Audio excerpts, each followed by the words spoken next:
Hello, everybody. I am thrilled to have on our show today Father Timothy Gallagher. He is in town teaching our Theology of the Body and the Interior Life course, and I snagged him to come over here to the studio today so that we could have a conversation, so that we could expose his beautiful work to our YouTube audience. Father Timothy Gallagher, such a gift to have you on the show today. Really happy to be here. Thank you. Thanks so much for all that you do. You have blessed so many of our students over the years here at the Theology of the Body Institute. We were trying to figure out the other day if this is your fourth or fifth time you've taught this course. It doesn't matter, but every time it's sold out. People love what you bring to the table. I have a few of your books here. The first book that I was introduced to of your work was The Discernment of Spirits, and this is what you're really known for. You take what I do with John Paul II, taking his Theology of the Body and making it accessible to the normal person in the pew. This is what you've done with Ignatius of Loyola. You have probably more than anybody, certainly in the United States, you have made the person in the pew aware of the great gift and heritage we have from St. Ignatius of Loyola and the discernment of spirits. Can you speak just into that for our audience who may not know? What is the discernment of spirits? Why is this important for our Christian lives? You know, kind of the funny thing is that I was just trying to teach this as clearly as I could in simple retreat talks. I didn't know I was developing what became a pedagogy that I think really does what you've said, and that is, hitherto, you would think of discernment of spirits as an attractive but somewhat mysterious term, and you'd think of maybe a Jesuit retreat master somewhere in a retreat center, but you wouldn't think that this is part of my daily life, daily life as a Catholic as I live my Christian faith. So what discernment of spirits really is, it's about the daily spiritual experience that everyone goes through. One thing I'll always say when I share this with a group, and I've said it here, is I've never yet met a person when we go through this who says, I don't know what you're talking about. Everybody does. So there are times, ups and downs. There are times when there's spiritual energy, when God feels close, when we look forward to prayer, getting to daily Mass, adoration, new steps in living our vocation. But then if we're honest, we'll also recognize that there are times when, and often for reasons we don't even understand, the bottom seems to drop out of that energy. Yes. And then if I can say this reverently, maybe we don't want to pray at all, and maybe don't, or we're not happy with the quality of our prayer. All that energy for new steps and prayer in new ways and reaching out and so forth seems to wane. So these ups and downs are going on all the time in the spiritual life. Now, Ignatius is not the only one who has described this kind of experience, but no one has described it as clearly, as usably, and as practically as Ignatius does. And that's what he does in his 14 rules, which is what we share when we go through this teaching. Do you have a sense as to why it took 1,500 years to have such a clearly articulated vision of these rules of discernment? I suppose it's a parallel question that you could ask of the writings of John of the Cross and Teresa of Avila in a different area, in the higher states of prayer. It's just the development of the Church's spiritual tradition. And Ignatius, like others, he depends on that tradition. What he does is he formulates it in a way that is so clear and so usable that we speak of it as Ignatian, but it's really universal spiritual experience. Yes. So just somewhere in God's providence, he sends the right Thomas Aquinas or John of the Cross or Ignatius at the time that he knows, is good for the Church. Right. I remember we have a common friend, Father John Horn, and when I was developing the curriculum for the Theology of the Body Institute, this was back in 2004, I was in close contact with Father John Horn because we were having our courses credited through the Institute for Priestly Formation at Creighton. So he was helping me to build our curriculum, and he said, you have to have a course on the discernment of spirits, and you have to have Father Timothy Gallagher teach it. And I'll just expose my own ignorance at the time. I wasn't sold on it. I wasn't quite seeing the connection. I said, okay, Father Horn, I love you, I trust you, but you got to sell me on this. Why is that? And he just started walking me through some of the basic rules of discernment, and I started to see, this is a map for living the interior journey. It shows us the pitfalls. It shows us what to be aware of, how to recognize, okay, what voice am I hearing here? Is this my Heavenly Father? Is he speaking this to me? Is this the enemy who's getting in there to try to throw me off track? And it became very clear to me very quickly when I first read your book. He said, read Father Gallagher's book and you'll understand why. And I remember reading it and thinking, yeah, this is absolutely critical. And this is what I like about the connection with John Paul's Theology of the Body. Bring my mic up to my mouth, my producer says. Okay. The Theology of the Body, John Paul, when it's put in a language that the average person in the pew can understand, it resonates so profoundly. He's putting words to experiences we've already had, but maybe we didn't have the language for. That's right. I've taken your course at least 4 or 5 times here at the Institute, and every time I'm just renewed in my conviction.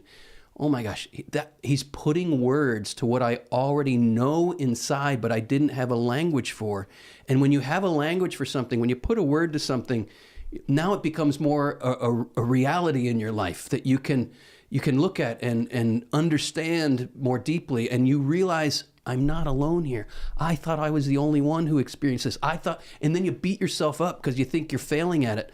And something you have said over and over again to our students, there's no shame in this. That's right. Can you speak into that? Those ups and downs that we go into periods of consolation, desolation, and then that period of tranquility. Can you speak of those 3 states, and can you speak of why we're in desolation, that we shouldn't think there's something wrong with us? Because it's universal spiritual experience, and that's why people get so excited about this teaching. You know, I'll say, Christopher, I never set out to be full-time in teaching this.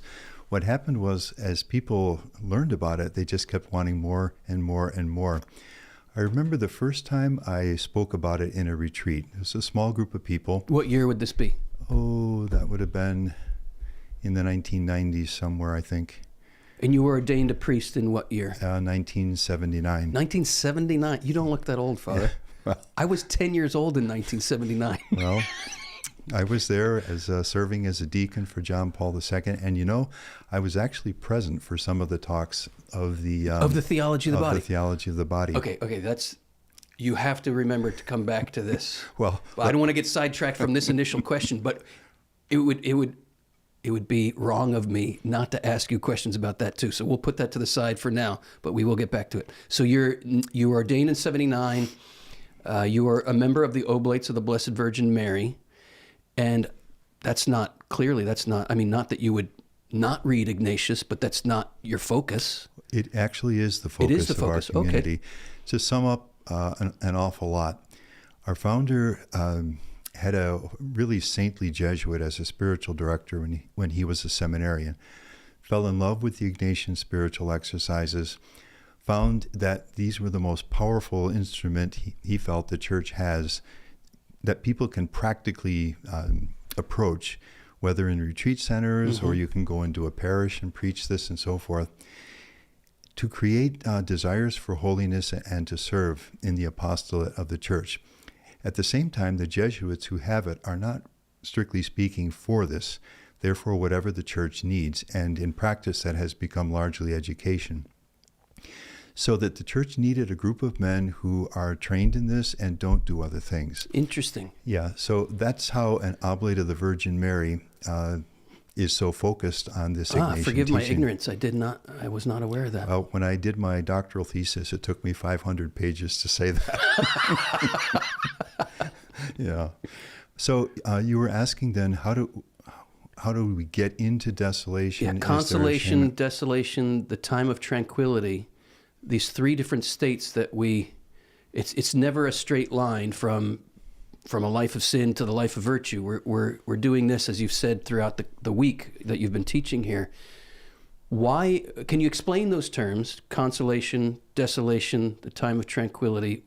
We all know that once we hear what it means, but maybe some of our listeners aren't familiar or don't use those words. So spiritual consolation, like as the word consolation indicates, it's a happy experience. It's a heart-level experience, and it's uplifting. You have a sense, let's say, as you pray on a certain day or receive communion or something works out well in the life of one of your children, you have a sense of God's love and closeness, and there's a warmth in it. And that's a beautiful experience. Yeah. It's a grace that God gives, and that we need from time to time at least, to strengthen us.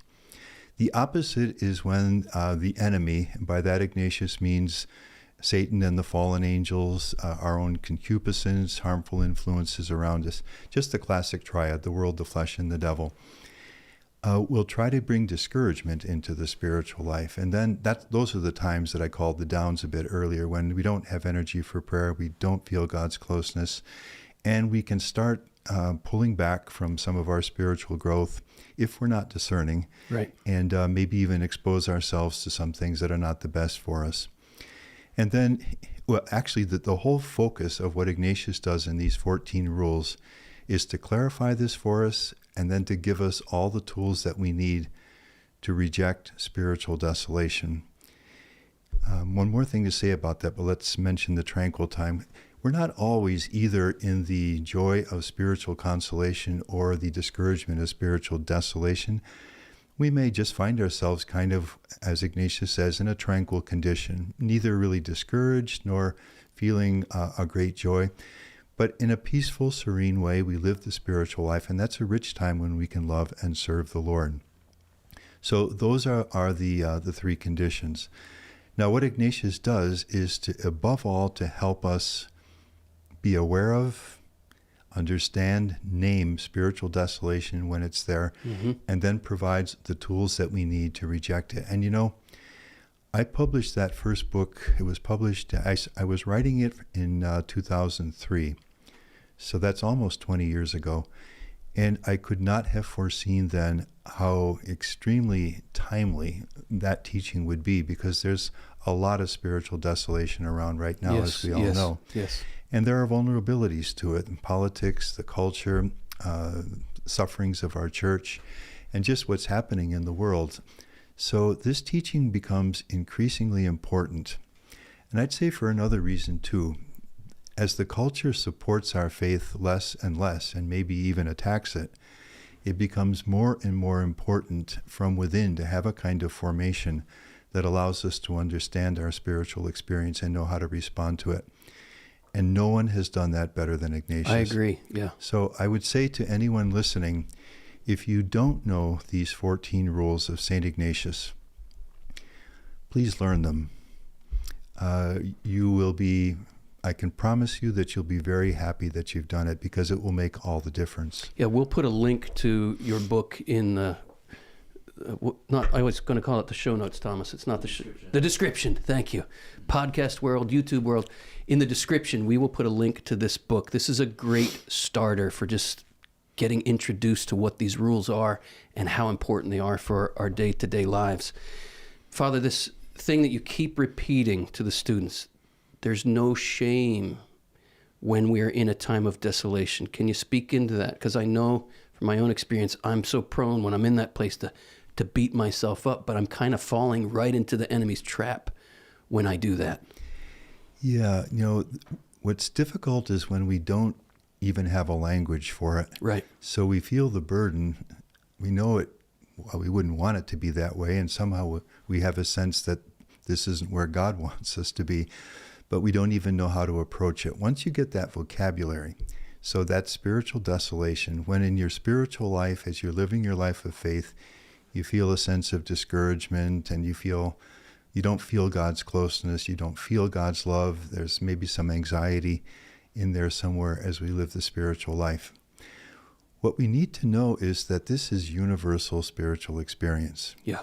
You can describe this, and I can confidently have even a large crowd in front of me, and I'll never find a person who says, I don't know what you're talking about. What are you talking about? I don't know what you're talking about. Right. But because we don't even have a language for it, we never do talk about it. And then a lot of heavy things can creep in. We can feel ashamed, that I shouldn't be experiencing this. I must be failing the Lord somewhere. No, you're not. Look, read the writings of any saint, you'll find it there. The Lord is permitting the enemy to bring this for reasons of a love that Ignatius also describes in the rule, because when we resist it well, we grow a lot in the spiritual life. So There's absolutely no shame in it. And that's really important, as you're saying. You are not the only one who experiences this. Everyone does. And there is a path to freedom from that. And that's why I love teaching these rules. I think that's what's really driven all of this. As I say, I never planned any of this. But what happens, like you said earlier, once you learn these rules, you say, everybody should know this. Yeah. Everybody must know this. This is the way I would, maybe as an illustration. Yeah, please. So let's say there's somebody who's never played baseball, but he's watched it occasionally on television, and maybe there's been some conversation about it. And then he is asked to go play, I don't know, center field, we'll call it. But he doesn't know the rules. Right. Let's take the same person, and the coach sits him down and walks him through all of the rules. Now he knows the rules of the game. Now you can go out and play it. Yeah. And that's the difference that Ignatius' 14 rules can make in the spiritual life. Great analogy. Can you walk us through the 14 rules, summaries of them? Sure. Yeah, I'll just do that very rapidly. Yeah. So in the first two rules, Ignatius looks at two fundamental spiritual situations. He starts with the person far from God, and he keeps getting closer as the rules unfold. So in a person who is far from God, he asks, how will the enemy, the evil one, work in that person, and how will the good spirit? By good spirit, he means the Holy Spirit, the good angels, the work of grace in us, that whole spiritual richness that we receive through baptism. God and all of those influences that are from God and directed to God.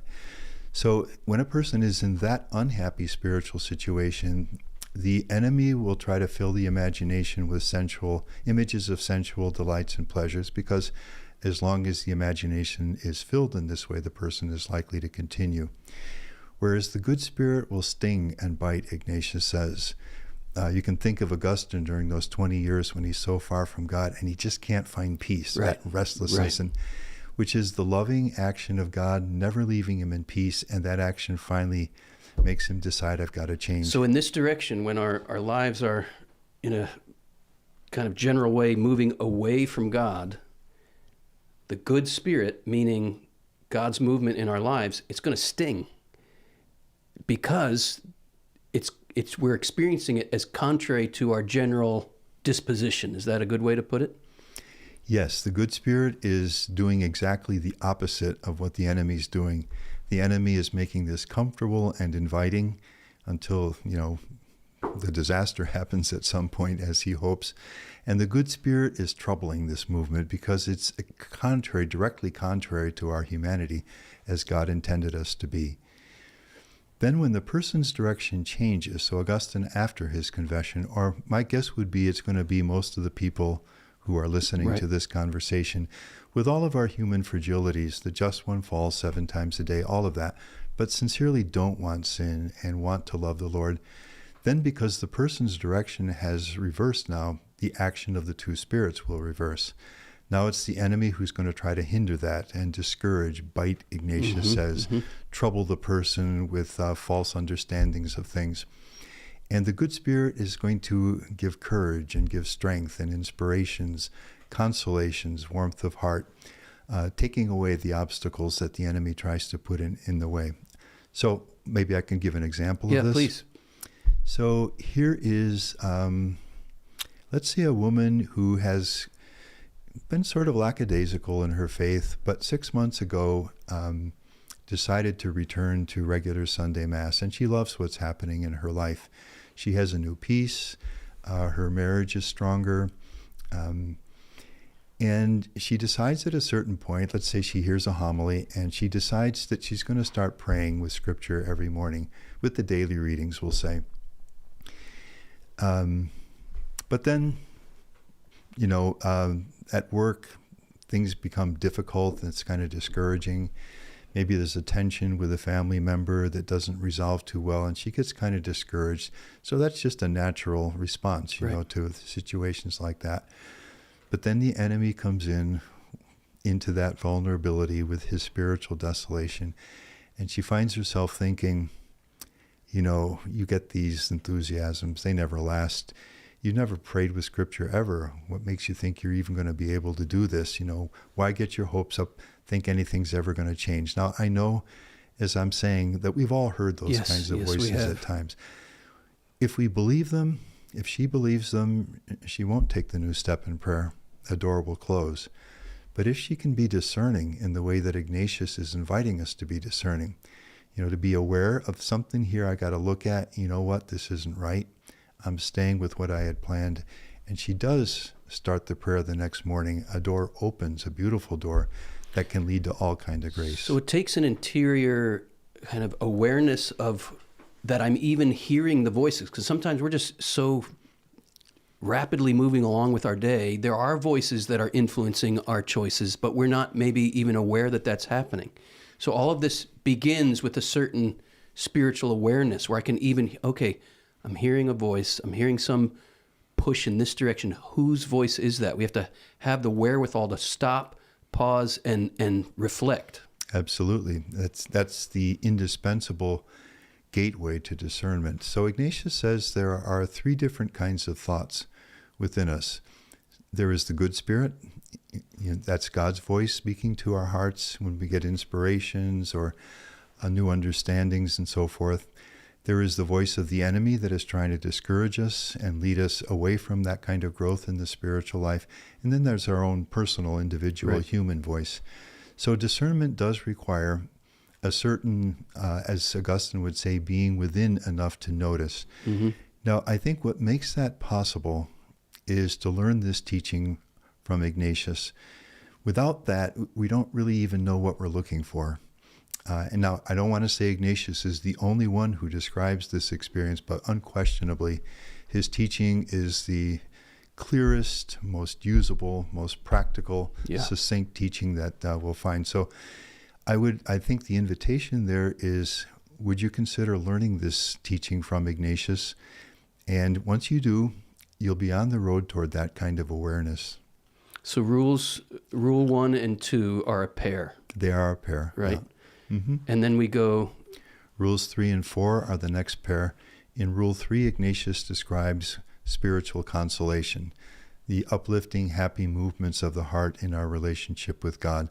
So let's say a woman is praying with Mark chapter 5, the woman with the hemorrhage, and she enters into this scene, and she sees the moment when Jesus says, "Who touched me?"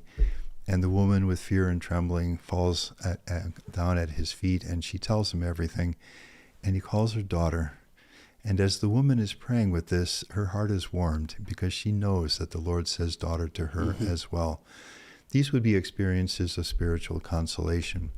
And then in Rule 4, spiritual desolation, which is exactly the opposite. Of course, spiritual consolation is a grace. It's a gift of God, a work of God. Spiritual desolation is a tactic of the enemy to try to discourage us. So let's say the woman plans to pray, with the 10 minutes with Scripture every morning. But then, as I say, some difficult things happen at work, or maybe a tense conversation with her teenage daughter. And that's kind of discouraging. And now she doesn't feel, and now the enemy gets in there with the specifically spiritual desolation. She doesn't feel God's closeness. All that energy for new steps in the spiritual life has waned. And she's on the verge of just letting all this new prayer go. Okay?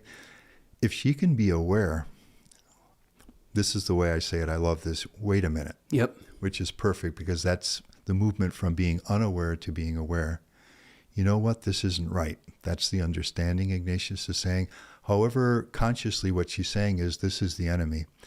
And you know what? I'm sticking right to what I had planned, and I'm starting that prayer tomorrow morning. So she rejects the enemy's spiritual desolations. And spiritual consolations and spiritual desolations are frequent experiences in the daily spiritual life. So to be aware of them, as you're saying, to be able to name them and respond appropriately, accepting God's work in spiritual consolation, rejecting the enemy's lies in desolation, that can change so much in the spiritual life. Yeah, you were sharing just today in class, and this, I'm getting ahead of myself to a future rule, but this whole snowball effect, that if we, and it may not be a big deal, that one little thing, to, well, what's that voice saying? Am I going to go down this road? I'm going to, I was supposed to pray, but let me check that email right now, or let me check that text, or let me just watch a YouTube video or something. It's not a big deal in and of itself, but that can get a snowball rolling that can eventually be a very big deal. And this is where Rule 5 comes into play, which I've heard you say it enough. This takes us to one of the most important of all the 14 rules. It does. If any of us listening in this conversation, I'll say it this way, if you were to forget everything else that Christopher and I are saying here, you won't, but if you were, and this from the heart, I would beg of you, please never forget Rule 5, because Rule 5 will get you safely through almost any spiritual darkness you may ever experience. And we can sum it up in 8 words, as Ignatius says it. In time of desolation, when you know you're in that discouraging place in the spiritual life, no shame, no surprise, but be aware, understand it, in this case, reject it. Can I just interject? I just have to say, every time you say that, no shame, no surprise, I take a sigh of relief, because there's this tendency to think I'm screwing up. And it can be the case that our faults can bring us into a desolation. But even there, we can have this trust that there is sufficient grace to pull me out of that desolation, and the Lord is allowing it to teach me something, even when it is my fault. But again, even that is par for the course. We're going to have these faults. But in Rule 5, when we're in a state of desolation, we can be tempted to think, well, I'm not going to, I had this commitment to pray, or I had this commitment to go to that retreat, or I had this commitment to, we experience this all the time, people who have committed to come to our courses, sure. And then in the days preceding, they're caught up with all kinds of distractions and diversions and temptations not to come. But the principle of rule number 5, when you're in a state of desolation, do not make a change of the spiritual commitments you've made when you're in a state of consolation, or is it right to say even in that time of the tranquil time? Tranquil sure. time, right. Yes, and the beauty of that rule is that it's very simple, it's very clear, and there are no exceptions. So you ask yourself, I plan to go to confession at 4 o'clock this afternoon, Saturday, and then I'm thinking of not doing it. Maybe I just wait till next week. Okay, first question, am I in a time of spiritual desolation? And if I can recognize, yeah, I'm in the discouragement of desolation, and maybe some difficult things have happened and prayer's been slipping and so forth. And then secondly, I ask myself, am I thinking of changing a spiritual plan that I had in place before the desolation began? And I have to say yes to that too. Then I have all the clarity that I need to know. No more discernment is needed. None. I got to stick to the plan. Get yourself there at 4 o'clock. Because the enemy has good reason not to want me to go to confession at 4 o'clock when I had planned to do so. Because very likely that confession will break the power of the spiritual desolation. So that single, I can't tell you, Christopher, how many bad decisions I have not made because of Rule 5. And so I just wish the whole world knew it. Well, I can tell you a lot of bad decisions I did make because I didn't follow Rule 5. Well, that too can serve in a beautiful way, because most of the time I think when people learn Rule 5, and I'll include myself in this, we can all look back over our lives and see ways in which we would have done something differently had we known Rule 5. But the richness of that is that now we really get it because we've seen it in our experience. And the memory of those decisions in the past can really enforce in us the readiness not to let that happen again. So I'm so glad that we're focusing for a moment on Rule 5 because of itself, that can change so much in life. And what we're really saying here is putting on the spiritual armor to fight the battle and win. Like Ignatius teaches us how to sniff out the enemy, and he's crafty. The enemy is crafty, but he's like giving us the inside information on how to recognize where he's slithering around and to be done with him and recognize that's not the voice of my Father. Reject, which opens me to hear the voice of my Father, which that's discernment. Is that not discernment in a nutshell? Very much so. The image that's coming to my mind as you say this, it's like during World War II when they tried to crack the code of the enemies. Yep. That's yes. So that they knew in advance what the enemy was going to do. And that's what these rules equip you to do. Don't we all want that? Yeah. We all need that. Yeah. So if you know the enemy's playbook, and you'll know it if you go through these 14 rules, then we're going to pick it up so much more quickly. And you keep saying in the class this week, this is these are exercises in hope, right? To follow these rules is a lesson in hope.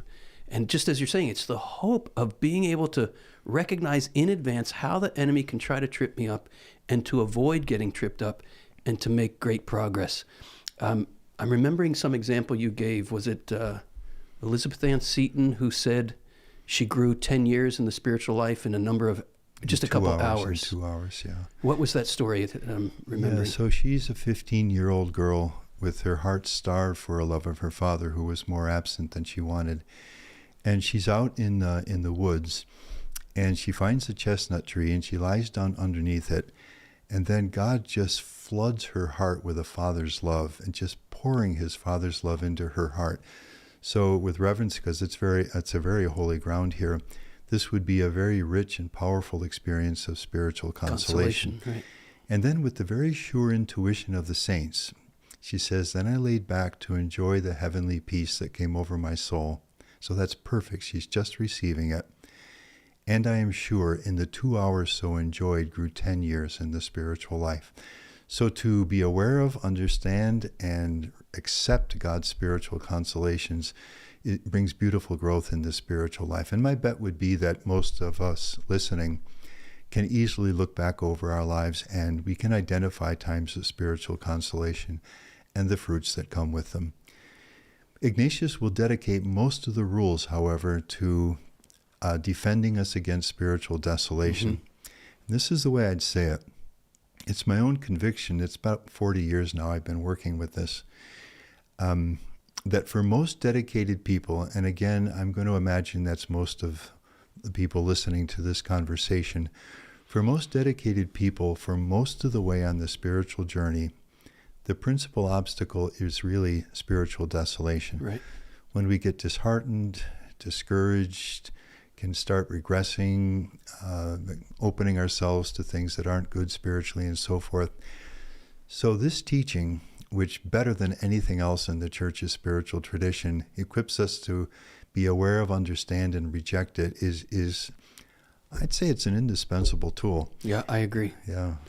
So we go from Rule 5, make no change if you're in a state of desolation, to Rule 6. How would you summarize Rule 6? So Rule 5, don't change anything you'd planned spiritually if you know you're in a time of spiritual desolation.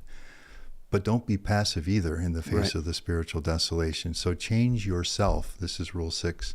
Change yourself with energy, with trust in God, using the tools against the desolation itself. And Ignatius mentions 4 of them.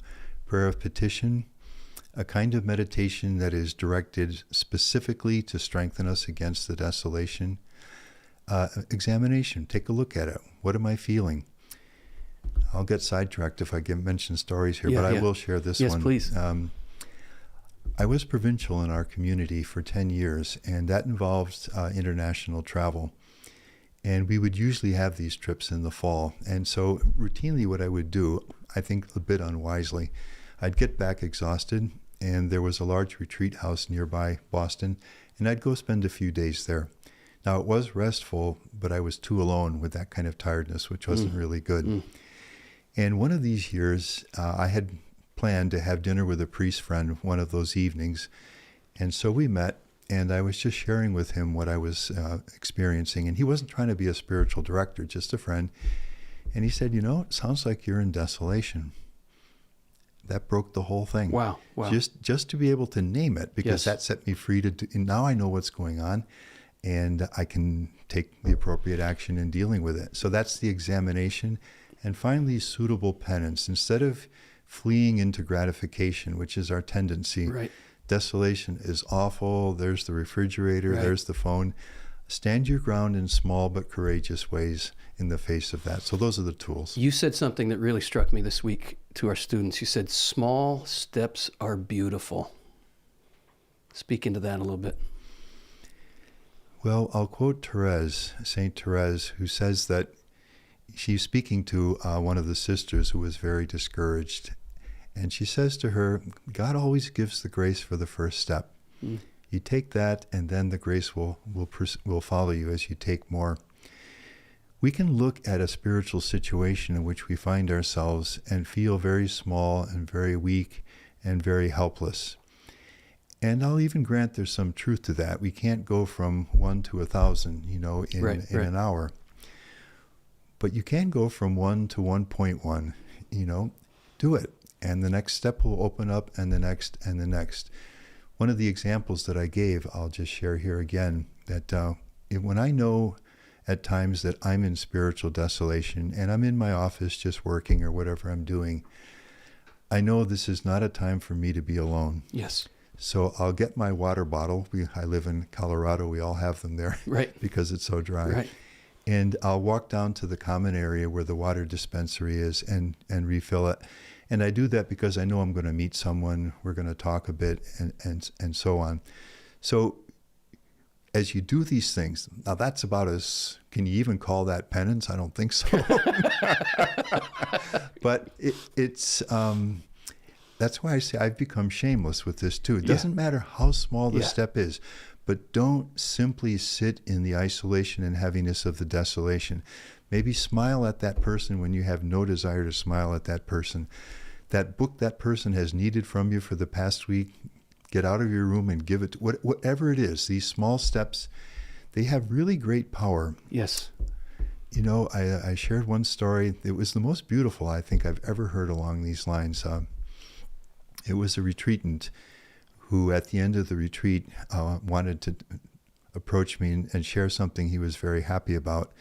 And would you be willing? Oh, sure, love to. I didn't hit the snooze bar this morning. I didn't know what he meant.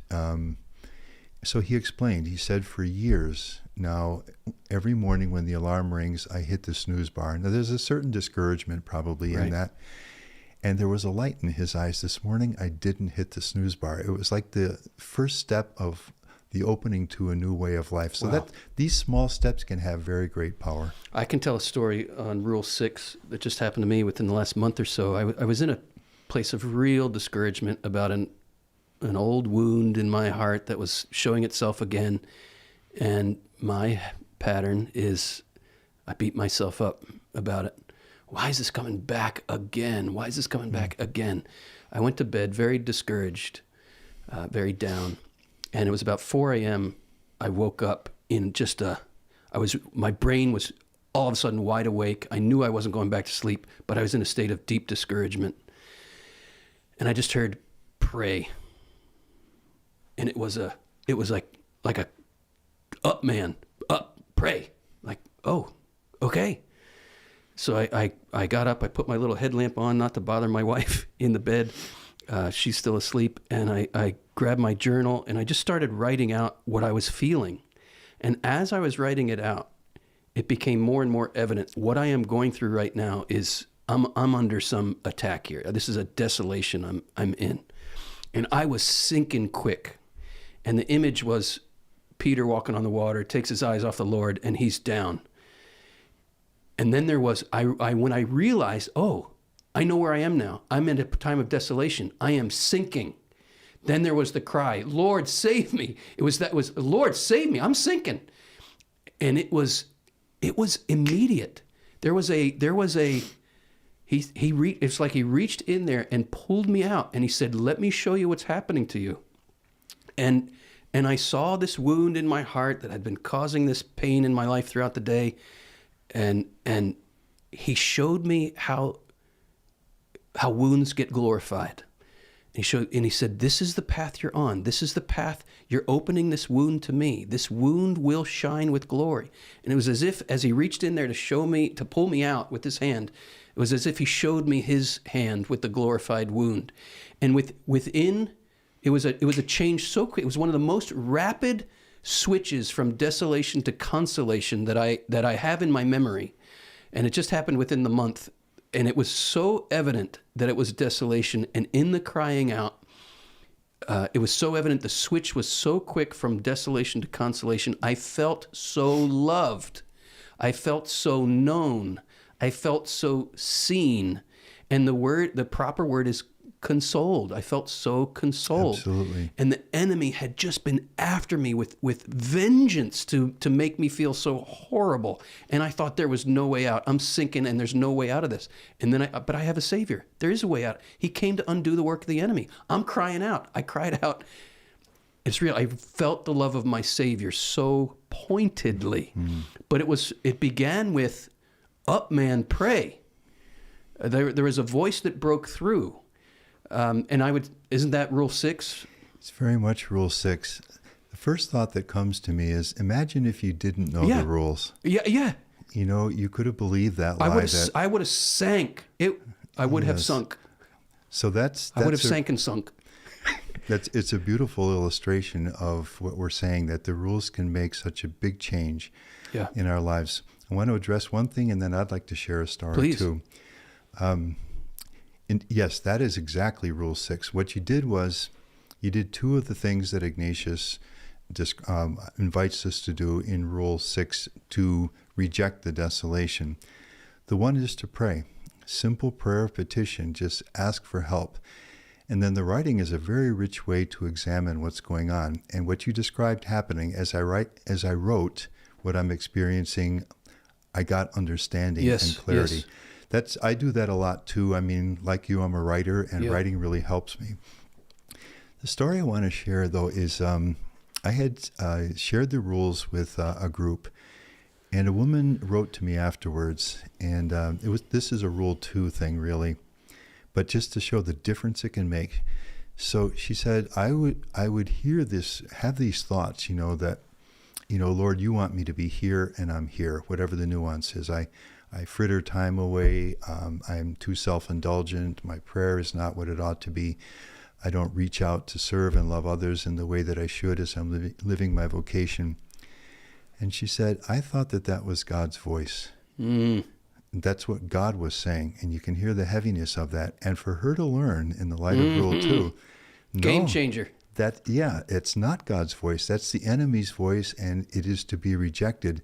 That just revolutionized everything in her spiritual life. So we've just mentioned a couple of the rules. You can imagine if you know all 14 and how much they can do. Can we summarize the remaining 7?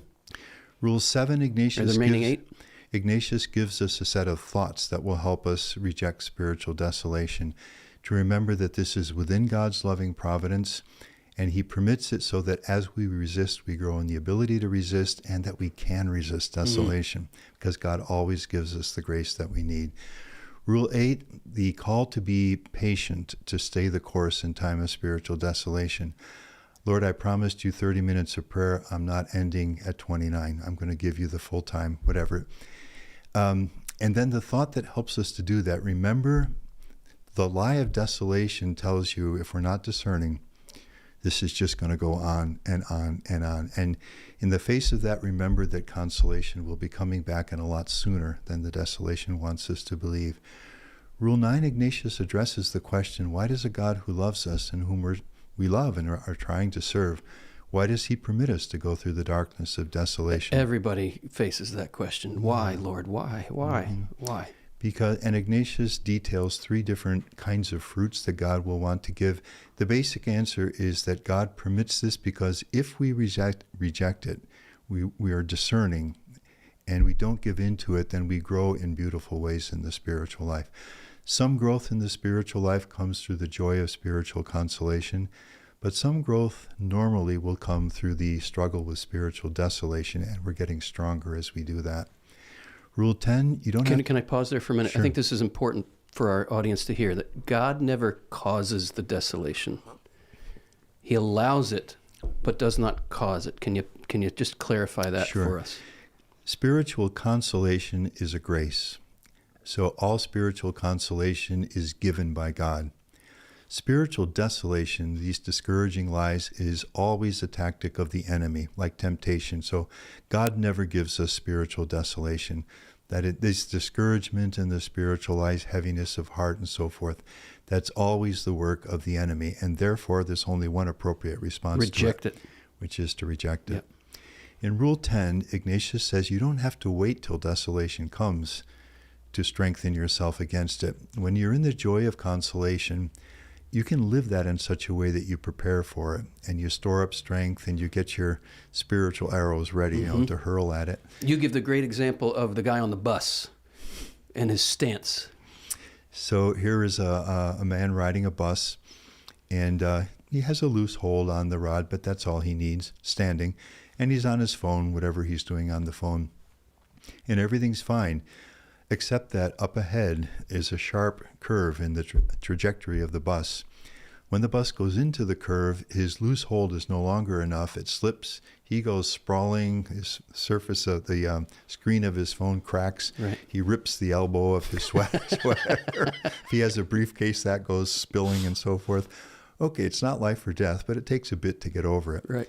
Same man is riding the bus on the phone, loose hold, but he looks ahead from time to time, sees the sharp curve coming, widens his stance, tightens his grip on the rod. The bus goes through the curve, and he just sways a little, and that's all there is to it. So Rule 10, spiritually speaking, prepares us so that when desolation does come, it's not going to throw us in the way that it would otherwise. Yeah. Rule 11 puts it all together, the portrait of the mature person of discernment, humble in consolation, not stretching ourselves beyond things we can sustain, and then trusting in desolation. So we're neither naively, carelessly high in consolation, nor hopelessly and blindly low in desolation, but humble in consolation, trusting in desolation. That's how we go forward in the spiritual life. And in the last three rules, Ignatius shifts to the other tactic of the enemy, which is temptation, and describes three qualities of how the enemy does this, so that knowing those, we'll pick it up, and we'll do exactly the opposite. Rule 12, he points out that the enemy is fundamentally weak, certainly compared to Christ and his grace in us. And the only strength of the enemy's temptations is in our weakness in responding to it. Why don't you let your prayer go till later? Yeah, maybe I could. Don't really feel like it now. It'll get harder and harder to pray. Why don't you let your prayer go till later? No, I pray at this time every day. I'm praying right now, and the enemy is undone. So stand firm in the very beginning of temptation, and you save yourself a lot of struggle. Rule 13, the enemy will, when he brings his burdens and anxieties and doubts and troubles our hearts, he wants us not to say anything to anyone. He wants to keep it he wants us to keep that in the dark. Because as long as we do, the game can go on. Yeah. So Ignatius' counsel is find a wise and competent spiritual person and talk about this. Competent, that is somebody who's knowledgeable in the spiritual life. Can I give an example of this from my own life? This is, again, just very recently. I've been looking with my spiritual director at a pattern in my life of thinking the name of the game in existence is King of the Mountain. Who's on top? And it came from getting rather bullied by my older brother when I was a boy. Like, he was always 2 years older. He's always on top. And I was always the little brother, and he was always, not always, but often not so kind. I know. So the paradigm of my existence was King of the Mountain. And the way you cope with that when you're in so much pain and being in the bottom of the mountain is you eventually get to be King of the Mountain for those who are younger and smaller and weaker than you. And I just embrace, it's not a conscious thing, but when I was a boy, I embraced that paradigm. And I see how, because it's still, this subconscious attitude is in me, it affects my relations day to day. Like, this was just maybe 6 months ago. I was in a conversation with someone and I just met him. And like under the radar, I'm thinking, I bet I'm older than he is. And there was like I'm on top. And then I found out later in the conversation, he was 2 years older than I was. And I just I shrank. Sure. And I was just paying attention to what is that movement in my heart? What is going on? But there was, as I've been taking this to prayer with my spiritual director, I had this image of, remember when the orcs are born in Lord of the Rings, they're coming out of the bowels of the earth. Like, there was this orc that had been hidden way down in my soul. And I was starting to shine a light on it. And he was squirming. He did not want to be exposed. And knowing that he did not want, like, almost feel him in there, like, don't put the light on me. Don't put the light on me. And I'm like, I'm putting the light on you. I'm putting a spotlight on you because I know you don't want to be exposed. And that, if I don't expose you, you'll keep wreaking havoc in my life. So the whole message here in rule, is it 13? 13, yeah. The light is our friend. The light is our friend. Put it all in the light. If you have the sense, I'm not going to tell that to my spiritual director. Tell it to your spiritual director. You know, you've mentioned Father John Horn, and there's one thing I've heard him say a number of times. Do you want your meeting of spiritual direction to be really, really, really helpful? And you can see his facial expressions as he says that. Then talk about the thing you don't want to talk about. Yeah. And that's exactly what Rule 13 is. So if our hearts are heavy and burdened in any way in the spiritual life, and if you can find access to somebody who is properly trained and competent in spiritual direction, speak with that person, and it can be enormously helpful. Basically, the point is you don't want to be alone in trying to live this. Yes. And there are many different ways to be accompanied. Where spiritual direction is possible, obviously, that's wonderful. Make a retreat every year. You'll get a chance to speak with someone. Confession is available to everyone. If you can find a priest and regularly go to that priest, gets to know you, that can be, there's a big difference between being alone in your spiritual life and regular confession with a confessor who gets to know you. And maybe even the conversation is brief, but it can be enormously helpful. Spiritual friends. A woman told me that, so she was a young mother, and she said that she and a group of her friends, they were all young mothers, they would get together for brunch on Saturday. And it was just fun being together. Mm-hmm. But at a certain point, they all knew the conversation was going to get to this level. And it was very encouraging and helpful for them to have that. There may be groups in the parish. And then husbands and wives, where this is possible, it's only in the married vocation that that kind of accompaniment is possible. But where husbands and wives can share this journey together.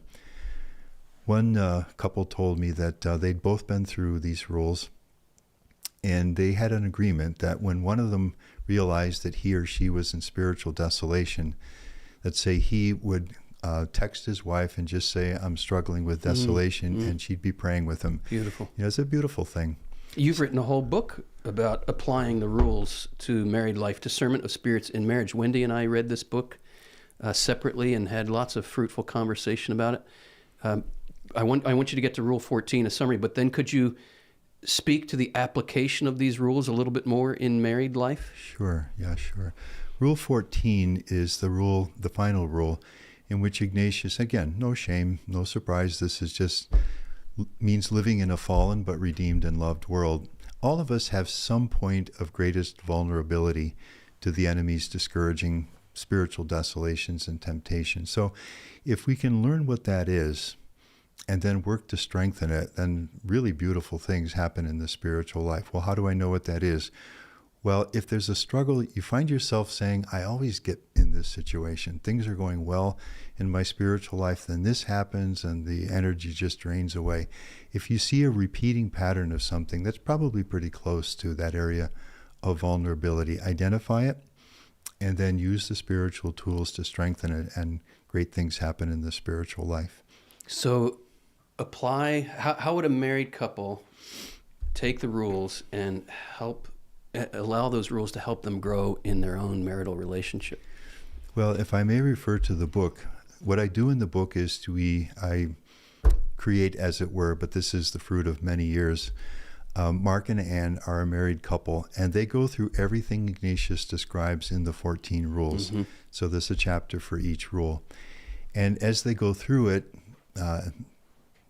what I'm doing in the second part of the chapter is to explain what they've just been through in the light of the rule. If anybody, any wife or husband can go through this, you're 50% of your marriage, right. And that's a lot of marriage, a lot of the marriage to get to know this teaching. Right. Where it's possible for husbands and wives to do what you and Wendy did, and that is both go through it. What will happen is what you've described. A woman told me that she and her husband were going through this, and she said, we're now speaking on a level we've never spoken before. Beautiful. Because now they have language for it, and now they can talk to each other about it. And that will do beautiful things for a marriage. Maybe you could describe what was it like for you and Wendy to do this? Yeah. What came, I'd say one of the beautiful fruits of understanding the rules and applying them in married life is when Wendy and I are having some kind of disagreement, and I can see that I'm maybe digging my heels in, that I think I'm right. I'll say, okay, stop, listen, be attentive. Whose voice am I listening to right now? And this has been an incredible light in our married life, where I have seen, and the language that I've come to use, my spiritual director probably used this once and I adopted it. He'll say, are you following old Adam or new Adam? And old Adam, that attitude, it's the woman you put here with me. It's like at the casting of blame. That's classic old Adam. I don't want to be the one who's wrong here. So I want it to be Wendy who's wrong. And just to have the wherewithal in the moment. And I can say, honestly, in the early years of my married life, I did not have this wherewithal. And old Adam would show up and I would follow him, insisting in my rightness about this or that, and mowing my wife down like I'm right and you're wrong. And my real attitude, broken Adam, fallen Adam's real attitude was, I'm right and you're stupid. Not that I would ever come out and say that, Sure. But that's Adam's attitude. The rules have given me the ability to be attentive. Whose voice am I listening to here? And when I can humble myself and recognize that's old Adam, then I can invite new Adam.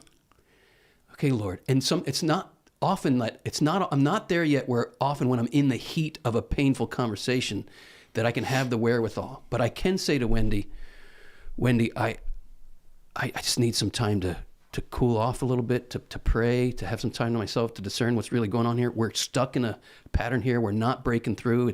This is not going to be fruitful if we keep this conversation going. And she'll say that to me sometimes. I'll say that to her sometimes. And we know what that means. It means we need to have our own quiet time of prayerful listening and discerning what's going on. And again, language I got from my spiritual director, he'll say, do the instant replay. Ask the Lord to show you the instant replay of why that conversation was going down the tubes. And when I take that to prayer and I say, Lord, show me the instant replay, I can see where the enemy's voice comes in. Yeah. Old Adam is there, and I followed him. And I can come to Wendy and I can say, Wendy, please forgive me. Here's what I'm seeing in prayer.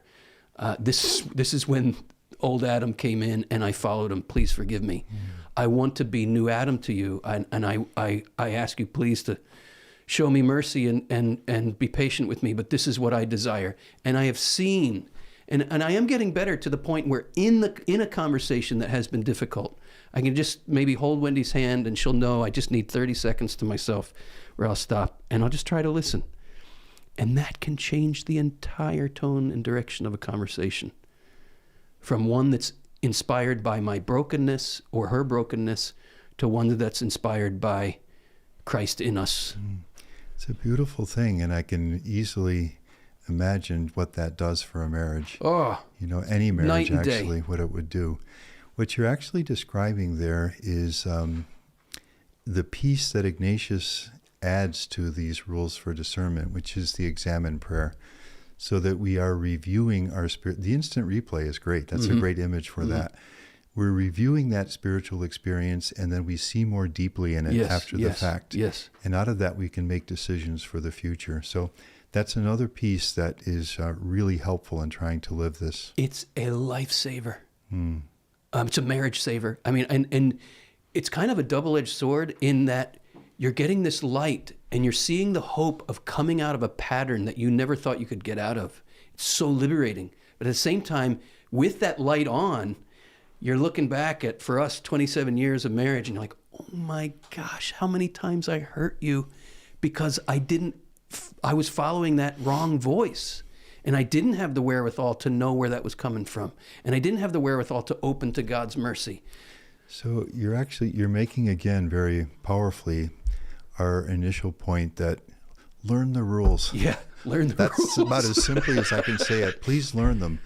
And look at what Christopher is just sharing, and you'll find things like this happening in your life as well. You know, we have this sense of the enemy as being very powerful and ourselves as very weak. We feel like I'm in the grip of this discouragement in my spiritual life, and I don't know how to, can it be shaken even, and these temptations.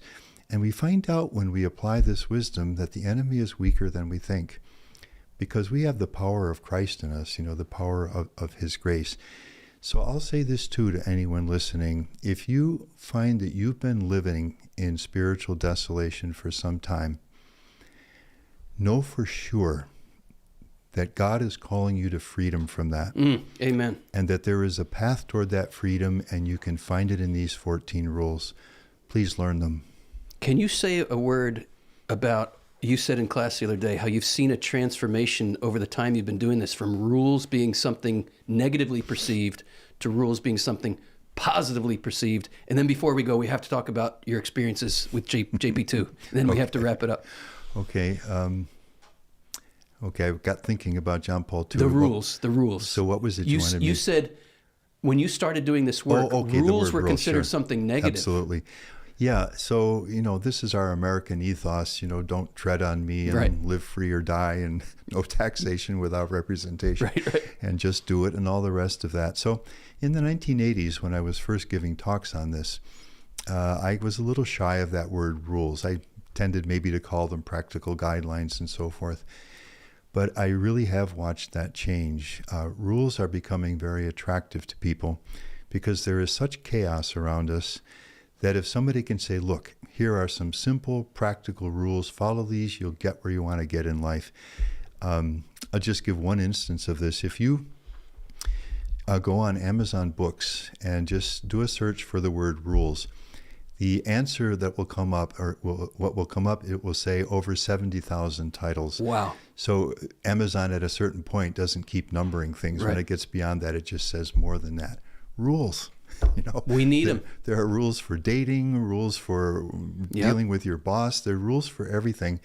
And 500 years ago, Ignatius came up with these 14 short, essential, practical, usable rules to navigate this daily up and down spiritual experience. Father, I'm so grateful to you for how you have broken open these rules for me. That it's been invaluable. But we'd be remiss if we didn't talk for our audience about your personal experience. When you were a deacon in Rome, you served Mass with the Holy Father. I did. And I'm just learning today that you also were in attendance for some of the Wednesday audience addresses on the Theology of the Body. That's right. So I'll mention that first. So I was there. I'm just remembering one time I was there. I had visitors. So, of course, you take them to a papal audience. And they're there with their cameras and everything, and just delighted to see the Pope. And then John Paul II gave this talk. It was one of the talks on the theology of the body. It went completely over the head of everyone who was present. He was very obviously not speaking to the people present there, but giving something to the entirety of the church. So from the perspective of the tourist, nothing went in. And it was only much later that I realized finally, when some of these got published, what I'd actually heard when I was there. But that's my memory, as nobody was could getting follow this. And then the other thing was, I was a deacon in Rome when John Paul II. So I was ordained a deacon in September of 1978. And John Paul was elected in October of 1978. I was actually there in the square when he was. Oh, beautiful. Oh, wow. Yeah. We were at the opening Mass for the school year. You were part of history. Well, amazing. It was the opening Mass for the school year. And but word got around during the Mass, the way things do in Rome, that the Pope had been elected. Suddenly everybody just emptied the church. And we got onto these crowded, sagging buses and got down to St. Peter's Square. So I was there when he came out. Oh, my gosh.